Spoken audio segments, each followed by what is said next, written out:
Meus amados irmãos e amigos, a graça e a paz do Senhor Jesus, ao lermos a palavra do Senhor em Efésios capítulo 2, versos 8 e 9, assim nos ensina a palavra de Deus, porque pela graça sois salvos, mediante a fé, e isto não vem de vós, é um dom de Deus, não de obras, para que ninguém se glorie. Ao estudarmos a palavra de Deus, nós iremos perceber que a salvação de um pecador é fruto da graça. A palavra graça, na língua grega, chama-se charis. A palavra charis, em grego, graça em português, significa favor imerecido.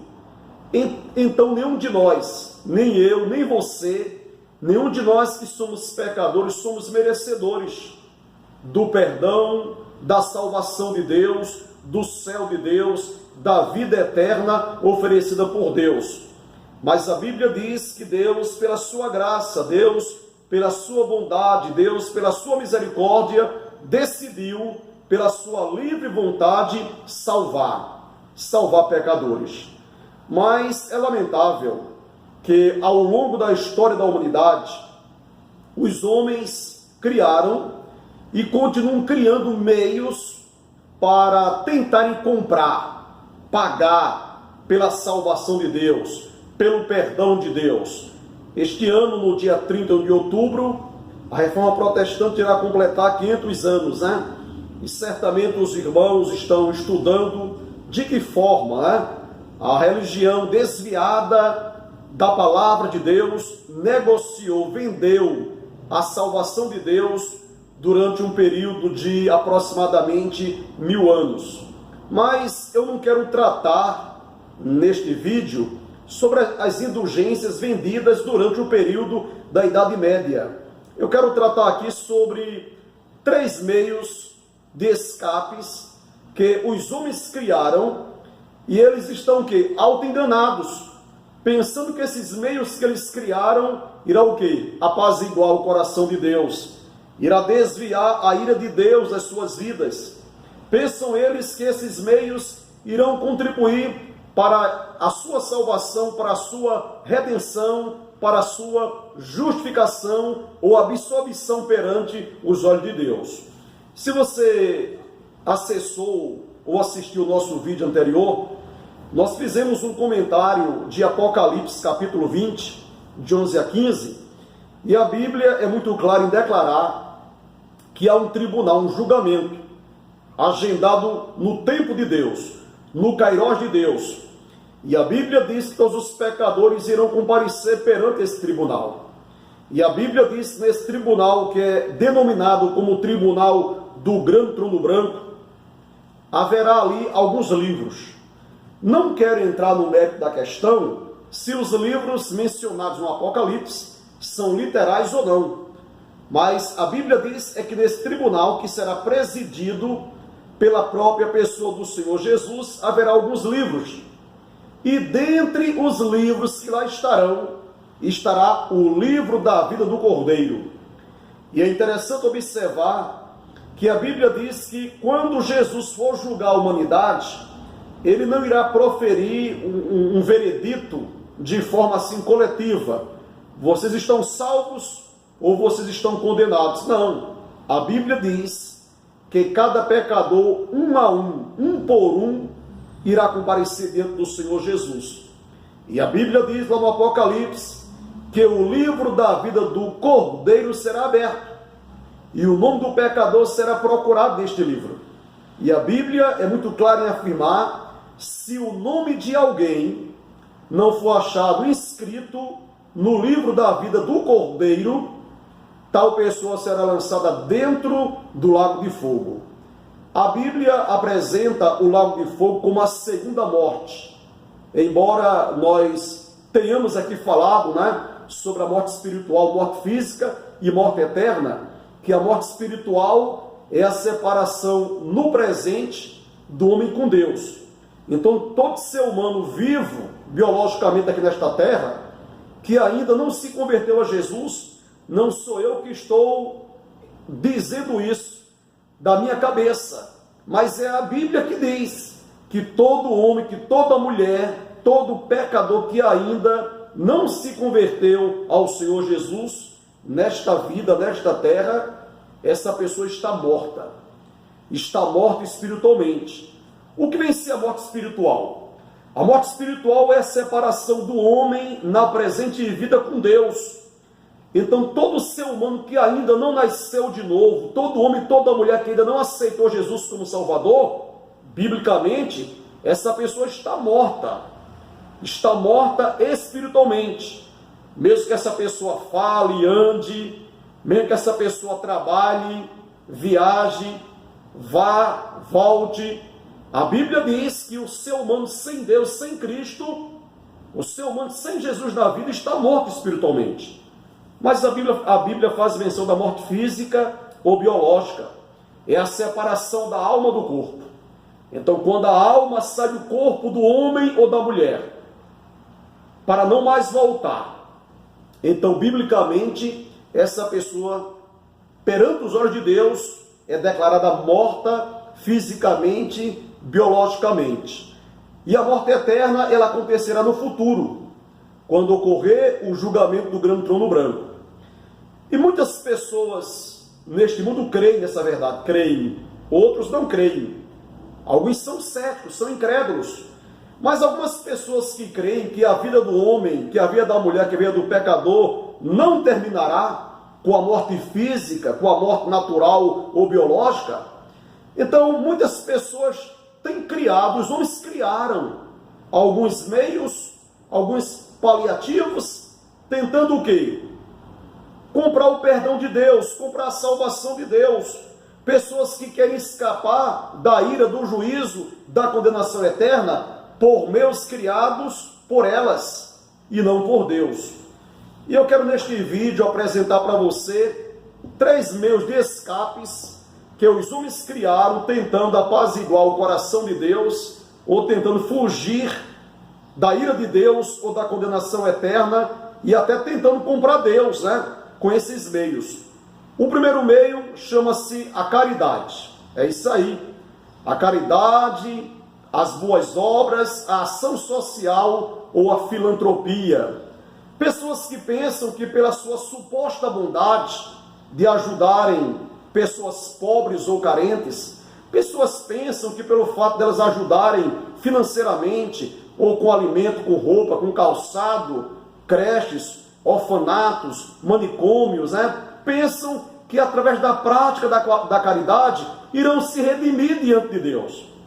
Mas a Bíblia diz que tais pessoas estão equivocadas, porque a palavra de Deus nos ensina que a nossa redenção, a nossa salvação, a nossa absolvição perante os olhos de Deus acontece mediante o quê? A graça de Deus. A Bíblia diz, porque pela graça sois salvos mediante a fé. E isto não vem de vós, é um dom de Deus, não de obras, para que ninguém se glorie. A salvação do pecador é um presente de Deus, é uma dádiva de Deus para o pecador arrependido. Agora essa salvação tornou-se possível, ou torna-se possível, devido a Deus exercitar, manifestar a sua graça, a sua bondade, a sua misericórdia sobre pecadores arrependidos. Mas é lamentável que há milhões de pessoas em todo o mundo pensando que através da caridade, das boas obras, da ação social, da prática, da filantropia, irão alcançar o perdão de Deus, a salvação de Deus. Quantas pessoas pensam que através da doação de um pacote de fubá vitamínico para um pobre, meio ou 1 quilo de arroz, tio João para um pobre, pessoas que pensam que através de 1 quilo, meio quilo, ou uma colher de açúcar, união, ou emoções para um pobre, pessoas que querem comprar o perdão de Deus, a salvação de Deus, através de um pacote de Coloral, através de café, São Brás, Nescafé ou algo semelhante. Mas eu quero que você saiba que a Bíblia diz que a salvação, ela não se compra. A salvação, ela se recebe através do quê? Desse presente que Deus oferta ao pecador através da sua graça. e a salvação tornou-se possível graças ao sacrifício do Senhor Jesus na cruz do Calvário. Então este é o primeiro meio criado pelos homens, tentando o quê? Alcançar a salvação, ou serem absolvidos perante os olhos de Deus. Em segundo lugar, a religião, a religiosidade. Mas eu quero que você saiba que a Bíblia nos ensina que nada que o homem possa fazer aqui na terra pode contribuir para a sua salvação. Mas pessoas que são dadas à religião pensam que através dos seus rituais religiosos, através de suas penitências, através de suas devoções, através de suas promessas e sacrifícios, que tais pessoas irão alcançar a salvação ou o perdão de Deus. Há uma canção que diz que há muitas pessoas que têm religião, porém não têm Jesus. E nós sabemos que o problema do homem ou da humanidade não é falta de religião. Há na face da terra milhares de religiões, mas nós percebemos que o mundo, quanto mais se torna religioso, pior fica. Essa história, né, que toda religião leva o homem a Deus, isso é conversa. Há milhares ou milhões de religiões em todo o mundo que têm contribuído o quê? Para afastar o homem de Deus, para levar o homem a odiar o seu próximo, a maltratar o seu próximo, a torturar o seu próximo. Muitas religiões têm contribuído sim para afastar o homem de Deus e tornar o homem cada vez mais perverso e corrupto, né? Um certo escritor disse que a religião tem sido tipo um grande guarda-chuva que os homens têm utilizado para tentar se esconder de Deus. E nós sabemos que um outro meio que tem contribuído para perverter o coração de muitas pessoas, além da caridade, além da ação social, né, além da religião, é a crença religiosa desprovida da revelação bíblica. Religiões que não creem na suficiência ou na perfeição da palavra de Deus. E esse pensamento, eu não creio que Deus terá coragem de condenar ninguém. Religiões que pregam uma salvação universal, dizendo que Deus não terá coragem de condenar ninguém, que todo mundo será salvo, até o diabo e os demônios. Isso é universalismo, isso é heresia. Pessoas que pregam o ecumenismo, dizendo que toda religião é boa, toda religião leva o homem a Deus. Isso é conversa. Estuda a história das religiões para ver se toda religião é boa, faz o bem e contribui para o homem amar a Deus e o seu próximo. Religiões que pregam relativismo, que dizem que não há verdade absoluta aqui na face da terra. Toda a verdade de Deus é absoluta. A verdade de Deus não é relativa. E você precisa crer que toda religião que prega que não há verdade absoluta, que a palavra de Deus não tem autoridade, não é suficiente, isso é falsa religião. Religiões que pregam o que? O pluralismo, a adoração, a veneração de outros deuses, né? Outros seres além da pessoa do Senhor nosso Deus. Esse pensamento que diz, eu creio que todo mundo é filho de Deus. Leia João capítulo 1, verso de 11 a 13, e veja se a Bíblia concorda com esse pensamento, que todo mundo é filho de Deus. A Bíblia diz que Jesus, ele veio para os seus, mas os seus não receberam. Mas a todos quantos o receberam, receberam também o poder de serem feitos ou se tornarem filhos de Deus, a saber, aqueles que creem no seu nome. Então a Bíblia diz que ninguém nasce, ninguém vem a este mundo com o status de filho de Deus. Todo ser humano, homem e mulher, menino e menina, nasce com o status de criatura racional de Deus. E o homem, o pecador, só pode se tornar a criatura racional de Deus, que seja homem ou mulher, macho ou fêmea, só pode se tornar um filho de Deus se essa pessoa o quê? Nascer de novo, entregando a sua vida ao Senhor Jesus Cristo. E a Bíblia, Jesus disse a Nicodemos o seguinte: na verdade eu vos digo, aquele que não nascer de novo não pode ver o reino de Deus. Aquele que não nascer de novo não pode entrar no reino de Deus. Então, Jesus disse em João capítulo 3, versos de 1 a 5, que o nascimento físico, o nascimento biológico, o nascimento natural não torna, é isso aí, não torna um homem ou uma mulher filho ou filha de Deus. O pecador, para se tornar um filho de Deus, ele precisa o quê? Nascer de novo. Então, nascer de novo, já pregamos aqui, acesse o nosso vídeo, em Verdades Essenciais, nós explicamos o que é o novo nascimento e o que não é. Então, tem pessoas que pensam que nascer de novo é trocar de igreja, é trocar de religião, é ser batizado com água ou nas águas, nascer de novo é simplesmente levantar a mão após a pregação evangelística. Nada disso. Nascer de novo é o pecador reconhecer que ele é um miserável pecador, um candidato em potencial para morrer fisicamente e ser condenado eternamente se ele morrer o quê? Rejeitando a Deus, rejeitando a Jesus, rejeitando o Evangelho, rejeitando a salvação que é ofertada pelo Senhor nosso Deus através do seu santo Evangelho. E é interessante lembrar a você que a Bíblia diz que Deus não dará, isso é importante, viu? Deus não dará uma segunda chance ou oportunidade para que o pecador possa se arrepender dos seus pecados perante Deus após a morte física. A decisão do homem em aceitar a Cristo ou rejeitar a Cristo deve ocorrer aqui na terra, enquanto o homem e a mulher, ambos, estão assim vivos fisicamente ou biologicamente. Então essa história, eu creio que o sofrimento não será eterno no inferno. Eu creio que quando o pecador for julgado por Deus e cair dentro do lago de fogo, que o pecador vai ser aniquilado, vai ser destruído. Não é isso que a Bíblia diz. A Bíblia diz assim como o gozo, a felicidade será eterna lá no céu, para aquelas pessoas que morrem em comunhão com Deus. O sofrimento, a condenação será eterna também para aquelas pessoas que foram julgadas e condenadas. E a Bíblia diz que ninguém será salvo, absolvido, mediante a observância da lei, né? Então saiba que a salvação do pecador acontece como fruto da graça de Deus, e ela tem início aqui na terra, quando o pecador se arrepende dos seus pecados e aceita Jesus como Salvador.